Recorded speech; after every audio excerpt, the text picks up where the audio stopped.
ay iyon ay kusan nga may masarap ay syempre ating titikman at baka tayo matiyang. So good morning mga Coopers. Ay ngayong araw nga ho ay pupuntahan ko ang isa sa pinakamasarap na lomi sa Rosario, Batangas. Ang Salcedo's Lomi na grand winner ng Batangas Best Lomi Competition Season 2. Talagang sa dami ng choices nga ay talagang malilito ka na. Syempre ay kumpleto din sila sa mga pampasalubong at sa mga dessert. Ito nga ho ay matatagpuan sa pagitan ng SFS gas station at sa Rosario Memorial Park. At kung kayo natatakam ay puntahan nyo na.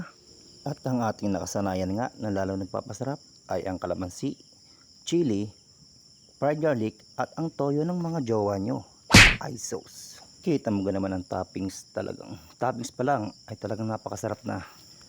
At syempre ang unang tikim natin ay ang chicharon.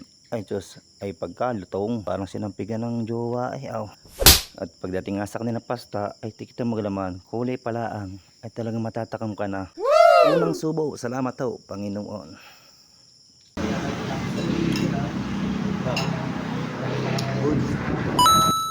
Ay siguradong ari ay babalik-balikan nyo. Ay talagang naman palibasa ngayon lang uli ako nakapaglumay. Ay kita nyo naman ay talagang side na side ko ay go.